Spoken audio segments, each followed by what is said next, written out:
Good morning, everybody. Good to be with you today. We're coming to the end of a fairly interesting winter. We've got 11 more days of winter officially on the calendar, and 11 days spring will be here. That will bring some great opportunities for all of us. And along that line, I just want to make sure that everybody's aware that this weekend is when we need to change those clocks. You need to move them ahead 1 hour. You either can do it before you go to bed Saturday night or get up really early. I think they say it officially happens at 2 a.m. on Sunday morning. But just a reminder to change your clock this weekend. Just a quick mention of our legislature that's winding up right now. I would encourage everybody to get on the website and find out what's going on during these last week or two. Could be up to 3 weeks. There's going to be a flurry of activity. A lot of things are going to be happening.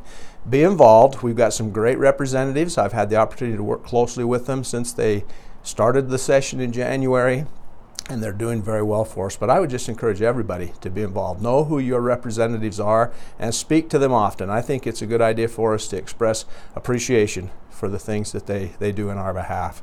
I want to make you aware that there's an open house this coming Thursday, March 15th.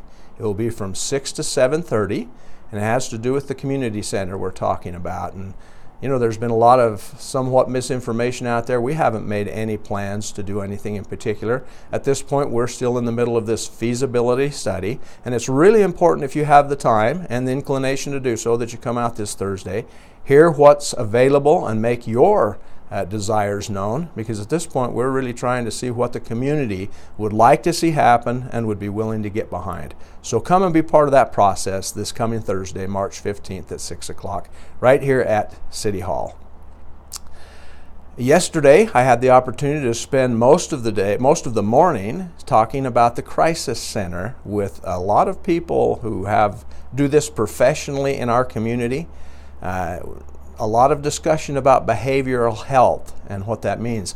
I think there's a chance that some of you maybe thought that with this crisis center being tied to the jail bond, that it might have gone away where that bond failed, and that's not true. We're still going forward. We believe the crisis center is going to be funded, and we're in the process now of making sure that that is an event that will truly be a blessing to our community. We have many in our community who need this service, so it's wonderful to see all of the good individuals who are actively working to see this happen and happen appropriately. Let me mention to you a little bit about Northgate. A lot of good things happening up there. During this last week, we set the bridge that will go over the canal, and we're grateful for that work that has taken place that is making it so that we're ready to be up and running. The state is in the process of having the environmental impact study accepted. That should happen any day. And once that is done, bids will begin to be let. And as soon as the weather will allow, you're going to see a flurry of activity up there as the state, the county, and both cities have contractors doing a lot of work to make that happen. We're still hoping that that will be a functioning interchange by the end of this year. As far as that's concerned, community-wide, we're going to see a lot of building happening. So there's a lot of street work that will be happening.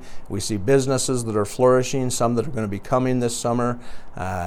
Keep your eye open. There's going to be a lot of things happening in our community.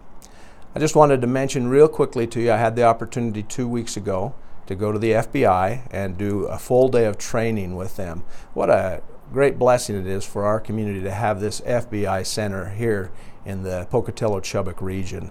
And they started this community outreach with a lot of community leaders. But as we concluded that, one of the discussions we had is we wanted them to make this community outreach open to more of the general public. So keep your eye open. I think there's going to be opportunities for you to get involved and go over there to the FBI Center that's just over on Pole Line. Look and see what's happened, but be aware that you might have the opportunity to have some of this training also. And it's really wonderful to see the things that the FBI are about and to have that interaction with them, to be able to ask some questions and to be part of that process. So again, as that opportunity comes, if you have the opportunity to take advantage of it, it was well worth the time and a wonderful experience. That's what I have for you this week. Good to be with you, and we'll see you again next week. Thanks.